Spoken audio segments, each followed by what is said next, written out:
I think there's only so long you can sustain that level of achievement, particularly in medicine and other professions. There is this real sense that that's what you have to achieve to succeed. And actually, I think I couldn't possibly have sustained what I was trying to do. If I look back now, I wish I had had the ability to say to myself, it's okay to lift the pedal. The world is not going to end, and that does not make you a bad person. That does not make you any lesser of a doctor because you slow down. I think that would have been really powerful. Permission, that's probably what it is.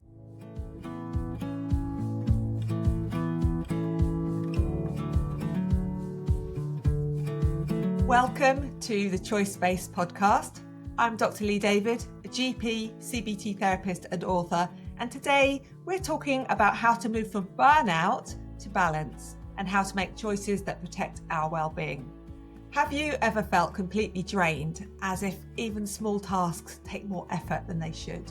Maybe you're getting through the day without really connecting with those around you, or feeling more irritable, finding it hard to switch off at night, or noticing a constant pressure to keep going without your usual spark. Burnout is not a lack of inner strength. Research shows it often stems from ongoing demands such as heavy workloads, lack of control, or the strain of working within systems that clash with our personal values. Protecting our well-being means more than simply pushing on. It calls for healthier workplaces and small, deliberate choices each day, taking breaks, setting gentle boundaries, and noticing when we need to pause before stress takes hold.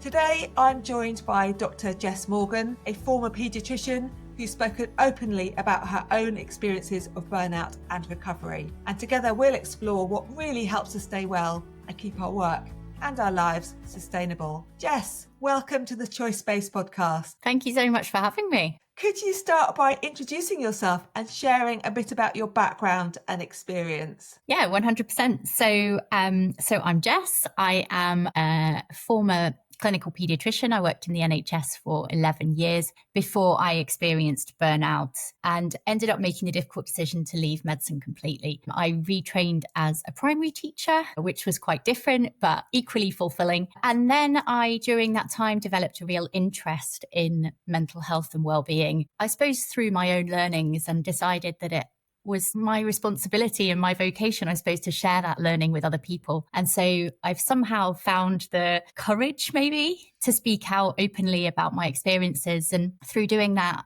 you know, a lot of people have shared their own vulnerability with me. And I always think that's a real privilege. But my goodness, do I connect with everything that you just said about burnout, and those experiences that I had are really what has found me in this space now. Well, I'm really looking forward to hearing some of your insights and learning from your journey, which sounds incredibly interesting and also very insightful. When you think back to your own experiences, what did you notice first? What were the first signs of burnout that showed up, and did you pick them up? I think looking back now, it's incredibly easy to see them.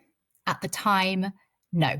At the time, I was working in the culture of medicine where there's a real sense of stoicism and actually underlying stigma, and accepting that you are struggling is very difficult. And I think that that's not just medicine. I think that's across many, many professions. So if I'm completely honest with myself, there were lots of signs that I was trying to ignore. One of the first things that I know now that I struggle with is reading fiction. So that becomes one of my first things. And at the time, I stopped reading completely. There were about 4 years where I was unable to read, whether that was an ability to concentrate or an ability to just flip into a sort of imaginary world because my brain was just in overdrive. I developed this real bitterness and cynicism. So I'd previously been a very, very compassionate person. That was always something that people said about me as a doctor.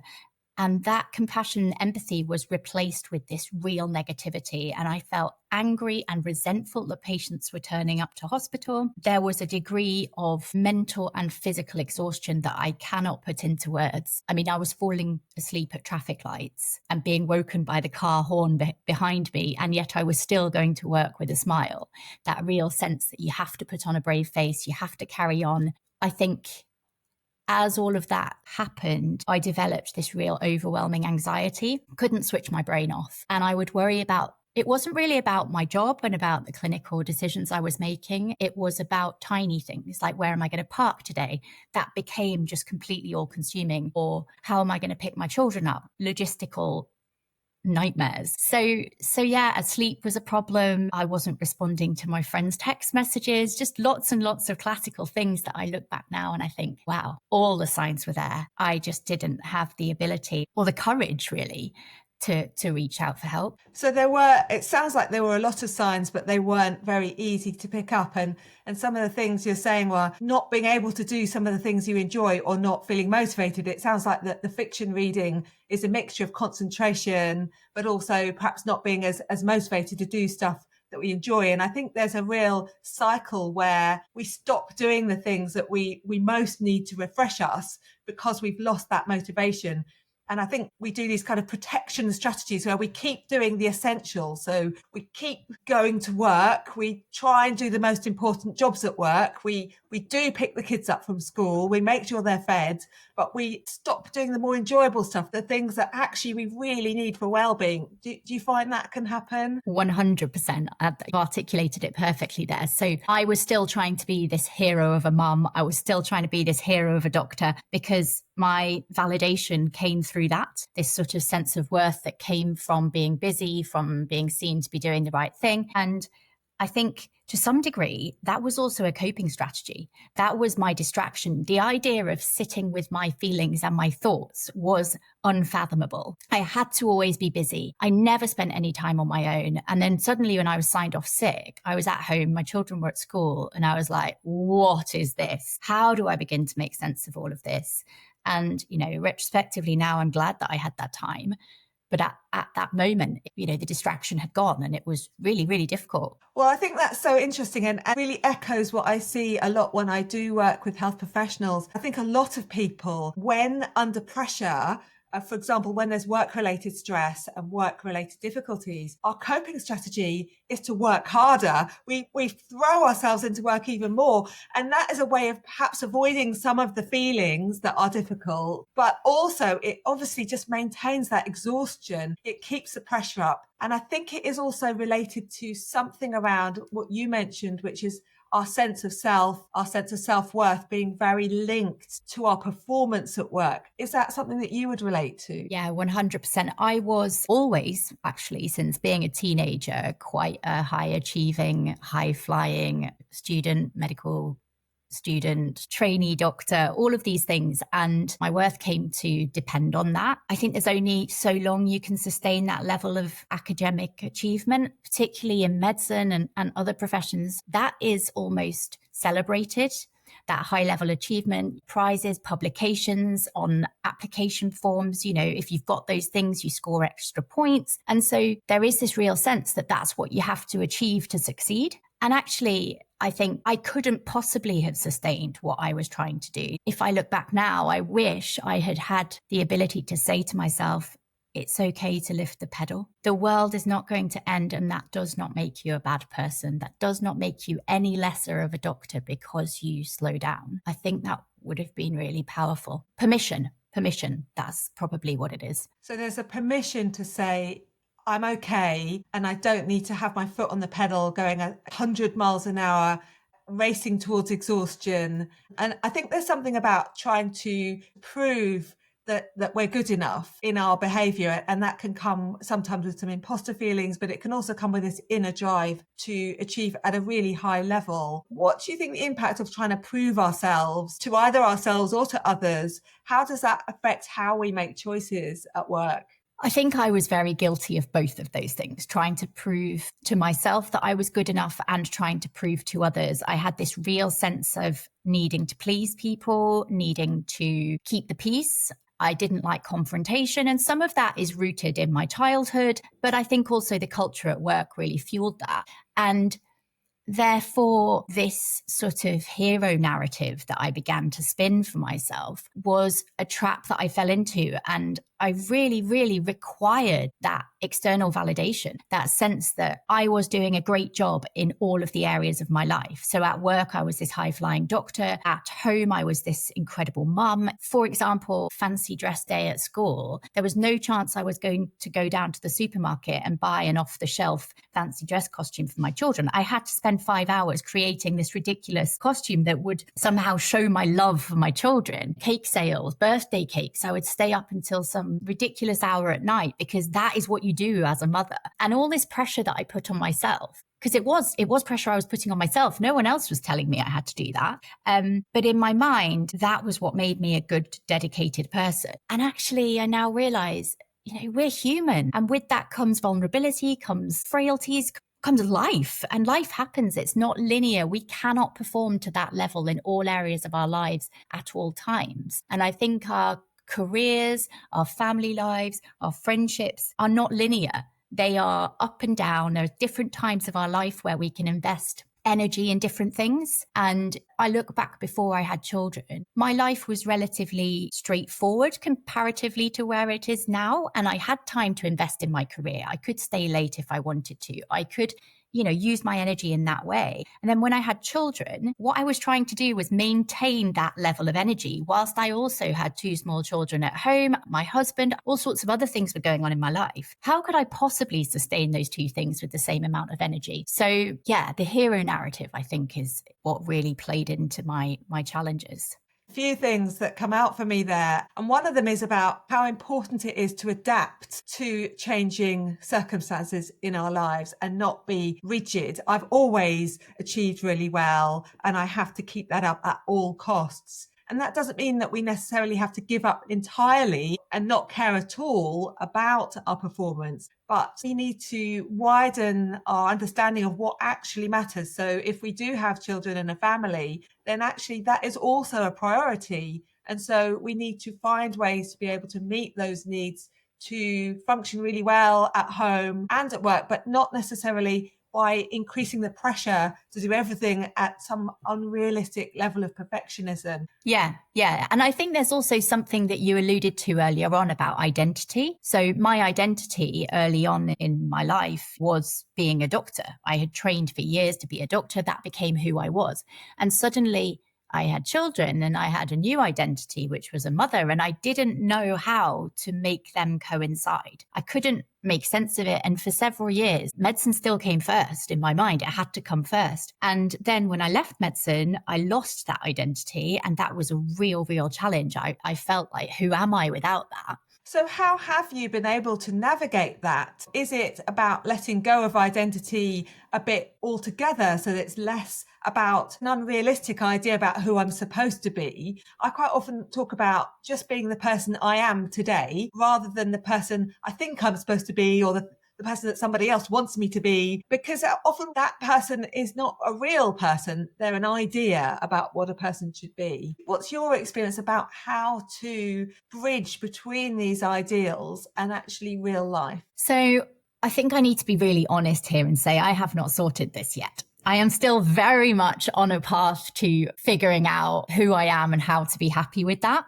Where I am at the moment is that I've realized that labels don't need to define me. I am more than all of these labels, whether it's professional labels, whether it's diagnoses, titles and roles, and that actually I am enough as me. And I need to sit with that and feel okay with it. Am I there yet? Probably not. I understand the principle of it. That's what I want to believe. But it takes a lot of personal work and undoing years and years of this inner talk. But I think that is my aspiration, is to just realize that I am enough. One of the other things that I've done is really try and reconnect with my own inner child and have a real sense that there are lots of parts of me, and I've had therapy, and that's helped me to really understand that I am more than just the doctor, more than just the adult now. I am also made up of young parts that have shown me fun and curiosity. I love going out and having a water fight and running around and being really childlike, because inherently inside of me there is that young child that's full of energy and carefree. And too often I get caught up in the adult stuff. So yeah, not there yet, but getting there. Well, I think we're all a work in progress, Jess, and I think that's part of the joy of being a person. I don't think we ever get to a point where it's done, as much as change is part of being alive, and that's one of the really lovely things about it. And in some ways, I still hope I'm growing and changing as I go into old age. I also love the parts approach, and I would use that a lot because I think that's a lovely way to counteract getting too stuck to one version of who we think we're supposed to be, because we can recognize that, yes, there's a part of me that loves achievement and perhaps enjoys exams or is really capable and pushes hard to do well. And we can actually really appreciate that part because probably it's been helpful at times in life. But we also need to put some boundaries around the influence that part has to allow some of the other parts who may not get a look in. If that part becomes a bit over dominant, then the part that you mentioned that sounds so lovely, the joyful part who want to play, or maybe a more reflective, quieter part who wants to wind down and get some rest or connect with friends or do things that are less structured or perhaps be creative. That takes quite a different brain space, and that pushing energy doesn't always work with creativity and receiving ideas and being able to sit and notice. So we need to be able to have that flexibility and allow the different parts to express themselves. I like to have the idea of no part is wrong and nobody has to be excluded, but it's like working with a complex team with different personalities. We have to try and allow them to work together. Yeah, very much so. And I think the last few years that has very much been my personal growth and development has really helped me shift my mindset, allowing all of those parts to exist together, to know each other, to respond to each other, and also understanding, like you said, that there's no bad parts and they all serve a purpose. When I go into overdrive anxiety, my brain starts going really, really fast. I'm chasing all of that achievement. What is that trying to tell me? And why am I doing that? What is that part communicating to me? And if I pause and connect with that, I often realize that there's something that's driving it underneath. There's a more vulnerable part that is trying to be protected. And how do I really tap into that? How do I lift the pedal and say, what can I do for you right now? What do you need? Okay, you need to go and have a single shot latte in a cafe rather than reading that medical journal. And invariably that helps me reset. And I would never have been able to do that 5-6 years ago. No way. Really like that idea about noticing what needs are coming up around the parts that have shown up at different points. And it can be so interesting, even if we're feeling very low or demoralized, then the sort of sad, depressed part is often saying, what I really need is to slow down. I'm trying to protect you from overdrive here. So if we can turn it around and listen to, what do I need right now? What's important to me at this moment? Is it, I just need a coffee, a break? I need to go to the loo. I need to have a chat with somebody. Or it might be also longer term values. What matters to me really? What kind of person do I want to be if I look back? And how do I want to have lived over this period of my life? And I think that can start to slowly help us to shift how we choose to respond in different circumstances. Yeah, definitely. I'm a firm believer, both for myself and for the children and young people that I work with. Behavior is a form of communication. Even if that is behavior that is quite challenging, if we listen to that and we see beyond the behavior, we think, what does this person really need in the moment? What are they telling me? Or what am I telling myself? I think that's the first step in the right direction to helping them feel better. There's something about being able to pause and actually listen before we choose what to do. When we're busy, there's a tendency to rush through the day, getting stuff done on autopilot, and perhaps not as much time to pause and ask ourselves that question. How can we start to bring that into how we live on a daily basis? I think for me, what you're describing there is compassionate curiosity. It's that ability to ask ourselves those questions. And some of it does involve slowing down, creating headspace. And there's a few things that I do now. When we can, we try and block out time in the diary. We just have a keep free weekend. That is hugely valuable and just allows everybody a little bit of headspace to kind of go, okay, let's just all check in. What do we need? Let's reconnect as a family. Diarizing time for myself. So blocking out a morning, having the ability to kind of say, okay, do you know what? my children, my husband, my friends all matter, yes, but actually right now I need to do something for myself. Never would have done that before. And taking the time to figure out what those things are, where your interests lie. What was it when you were younger that you enjoyed doing that you no longer have time and space for, or you no longer prioritize? 2 years ago, I joined a choir. And it was the most amazing thing that I have done for myself. And now once a month, I go on a Sunday afternoon for 3 hours and I sing. I have made friends. So I think it is just about getting to know yourself and making those positive choices, learning to put yourself first. That's okay. Again, it maybe comes down to permission. So something about finding a little spark of joy in our weeks. Also a bit of space. So when we're diarising that morning, it's trying not to fill it all with a list of jobs. I've got to go to the dentist, I need to pay the bill, I need to do my accounts, because I suspect that doesn't create that space that might be needed. And let's be clear, I do still do that. But I think it's also realising that doesn't have to be 3 hours. You can still go to the dentist, but actually what if on the way to the dentist, you stopped for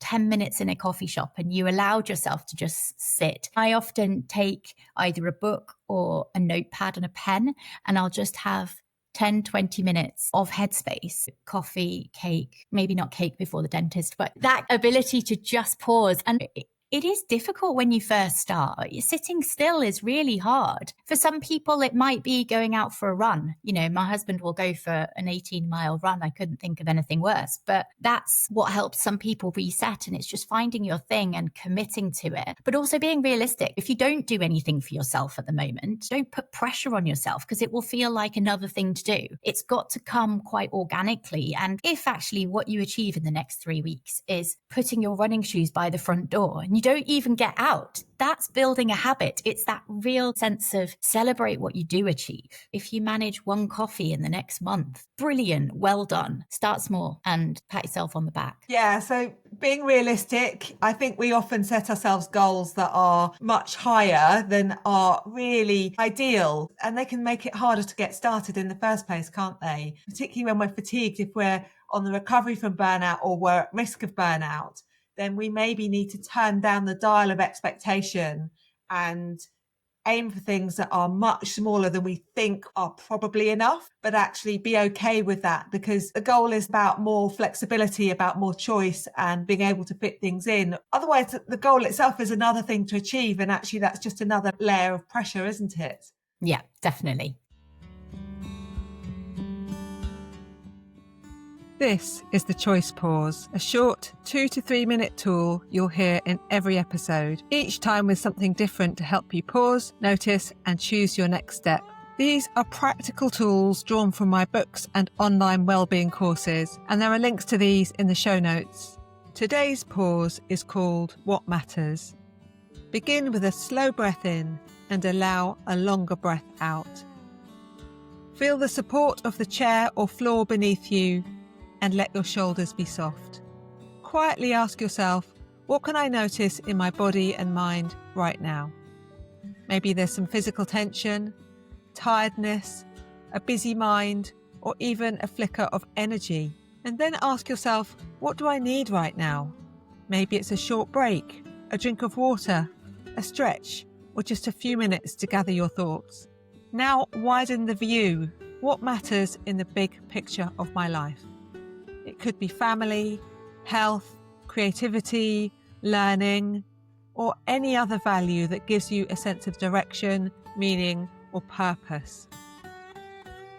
And finally, holding your present needs and the bigger picture in mind, ask yourself, what small realistic choice can I make to help me in this moment? It might be stepping outside for a brief walk, finishing a task, connecting with someone important, or stepping away from the computer to take a lunch break. Now take one more steady breath and carry this quiet sense of what matters with you as you move into the rest of your day.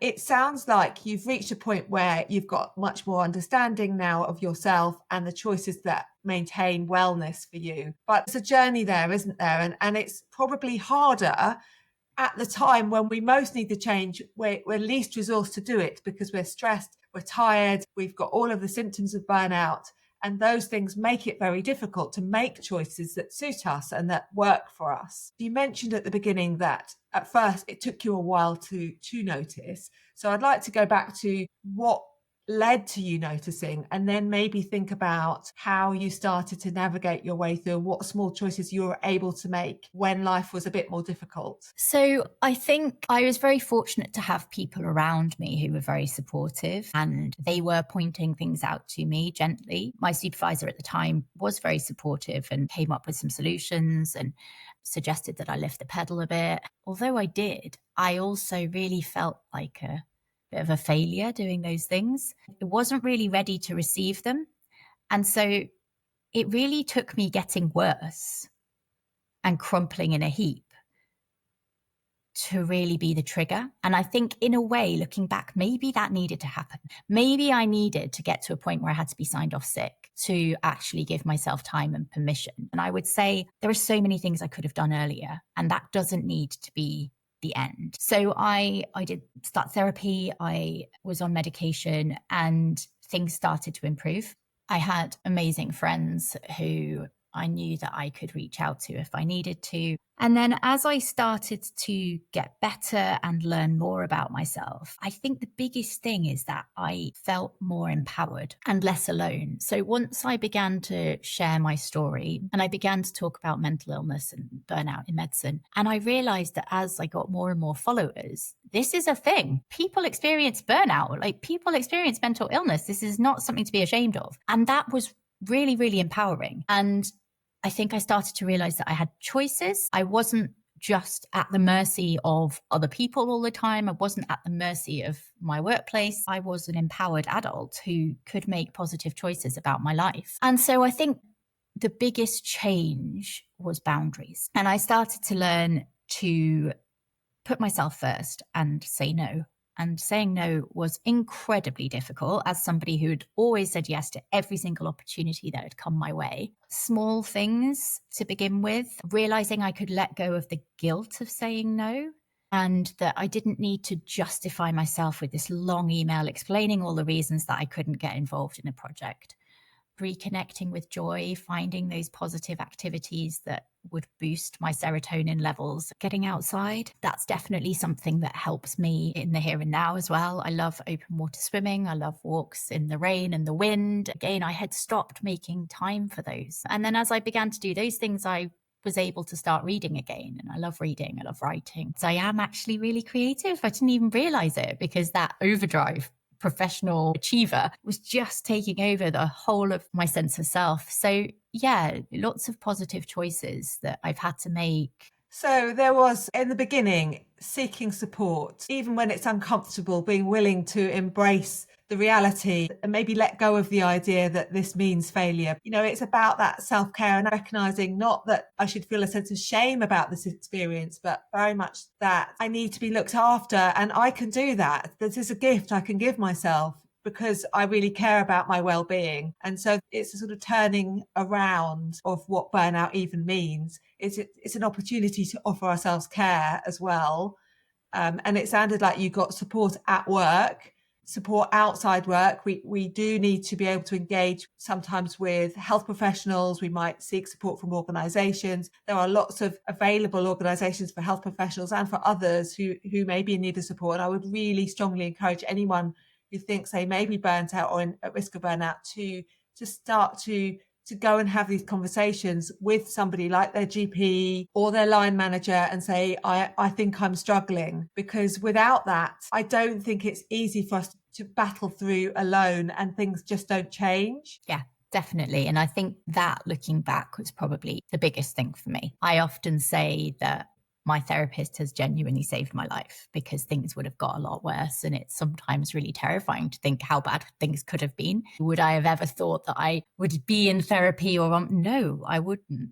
I would have felt ashamed, but there is no shame. I think it's made me more self-aware. It's probably made me a kinder and more compassionate person, colleague, friend. I can share my learning. Yeah, I don't regret it at all. And one of the tenets of self-compassion, being compassionate to ourselves, is shared common humanity. So by sharing your experiences and connecting with others, we develop not only compassion for others, we develop compassion for ourselves. We feel more connected. As you mentioned, we start to feel empowered, and that can really turn things around, can't it? Yeah, really, really can. And I think the more people who share their stories, the less alone you feel. It's funny, I think with burnout does come a real sense of isolation. Sometimes you think you're the only one struggling. You look around you, everyone else is spinning plates. They're all coping brilliantly. And I think some of that is to do with the negative thought processes that are inherent to burnout. But when you realize that that's a myth and that's not the case, it is really empowering. And it also reminds you that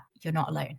It may be that's our self-critical part showing up there going, you should be doing more. You're at risk. Are you not good enough? Are you failing? And we can sort of compassionately recognize that that part has got a positive heart, that part wants us to do well. That part wants us to achieve and be capable. And there's lots of lovely aspects to what that part is seeking, but it's pushing in a way that is not really realistic or helpful. And it's actually creating some harm as a consequence of over pressurizing at the expense of other parts of well-being. So we don't have to necessarily feel that it's bad to have that part, but we do need to turn down the volume a little bit so that we can hear some of our other values as well. Yeah, 100%.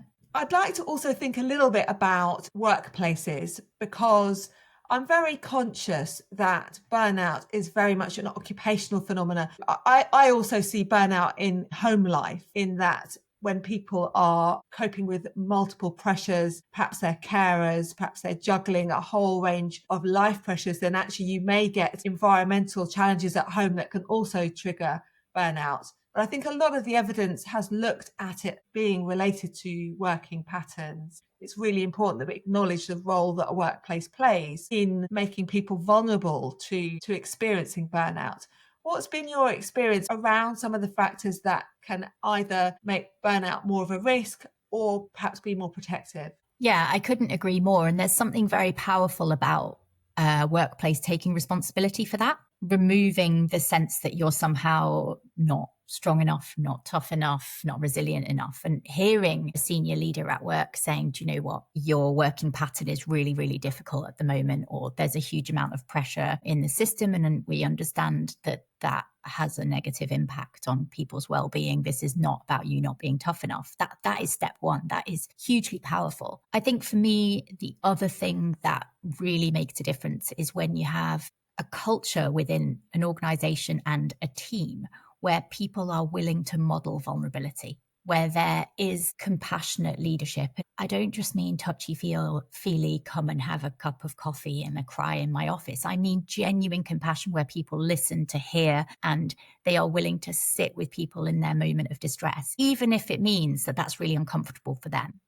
And then they're able to move towards a place of advocacy in helping and supporting that person to do something. Often well-being within organizations is a little bit tokenistic, and that really sort of grates on me because it's pointless. And in fact, actually, it serves the complete opposite. It gets people's backs up. They don't feel supported. So for me, organizations that really do it well are ones that bring humanity, that see people, that meet them where they are, and that put measures in place to support people as individuals rather than just service providers. Yeah, definitely. And I think there are so many layers around what organizations can do. And I think leaders within organizations can also model healthy life balance, for example, because if we look up and see that our leaders, our line managers, the people that we aspire to be are all working crazy hours and pushing themselves really hard, it becomes very difficult to feel that we're able to make choices that actually prioritize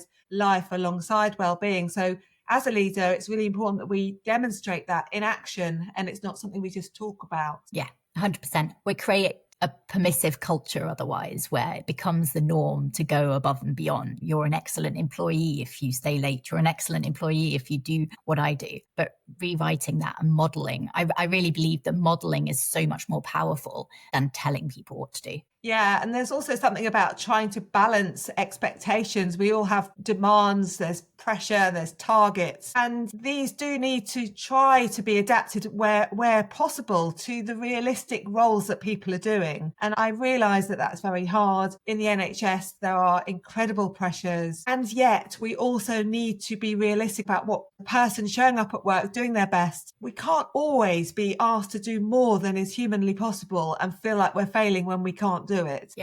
Yeah, definitely. I think sometimes that can mean that we need to set boundaries around what we are willing to do and what we aren't. And that is very hard to do. What do you think gets in the way? We've talked a bit about the pressurized parts and that people-pleasing parts. What are you aware of that makes it harder for us to set those boundaries that are protective, that we know we need to do, but find it so hard to actually do in practice? I think firstly, there is something about setting boundaries, and then there is also something about maintaining boundaries. And I am the only person who can maintain my own boundaries. However, if I don't see anybody else setting boundaries, it becomes impossible to do it. And that's what you were just talking about. I think the other thing is expectation, culture within an organization, and also the demands of life. It is really difficult. There are lots and lots of competing demands on our time. And I think when you're in the throes of burnout, your ability to prioritize diminishes, and it's harder to work out what is important to do in the now and what can actually wait. But as that fog lifts, I think you begin to appreciate, right, what is important right now? What needs to be done in the moment, or what can wait, and what can go on a not to-do list? What can I actually say no to? So a good example of that is after Christmas, I was getting unbelievably stressed because I couldn't find the time to write all of these thank you cards. And my husband was like, Jess, what are you doing? You've thanked all your friends and family via WhatsApp. They know that you appreciate them. You don't need to worry about writing thank you cards. They will forgive you. And suddenly I was like, oh yeah, maybe you're right. Maybe that isn't a priority right now when I'm juggling all this other stuff. So realizing what's important, I think, is number one. Secondly, shaking off the guilt, learning to write assertive emails that say, thank you for the opportunity, but right now I can't take that on. I hope you find someone else to do that. That's fine.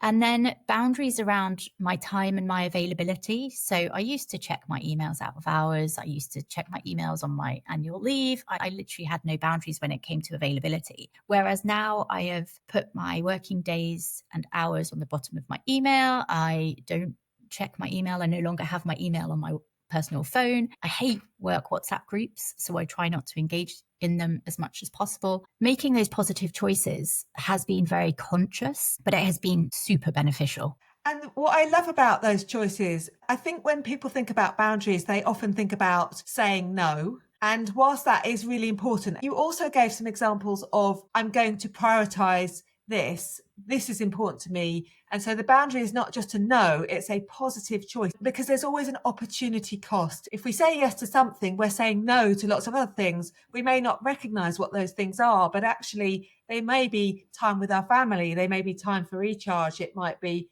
time by myself. And so I really like to turn it around like you've done there and look at boundaries are about making choices that are really positive for me and recognizing the complexity perhaps of my week, of my day, of my life, but also really making space for the things that matter to me as a person. Completely. Often it's thinking, what am I compromising if I say yes? And what would have to give? Because I have now realized the cost of doing it all is far too great. And it's okay to say no. Saying no to something means I can say yes to something else. Yes, exactly. So no isn't the end. I think that's the key there. It's not just no, because that feels, when we land with a no, it's not a very comfortable space. It's kind of uncomfortable. And so I would like to navigate beyond the no to the yes, which is, what am I going to do instead? And can I make that a positive choice that really supports me? Yeah, definitely. So thank you so much. It's been an amazing conversation. Before we finish, Jess, if you could leave listeners with 2 choice-based takeaways, so they're small but practical, powerful choices that may protect well-being, what would those 2 things be? I think I would say connect with all of the parts of you, get to know them, and find out what it is that helps you reset, and then make time for it. 10 minutes to start with is plenty. Celebrate that win and have permission to prioritize yourself. And secondly, I think it would be something about only you can maintain your own boundaries. Saying no is saying yes to something else, and feel empowered to do that because you matter. I think mine are really similar.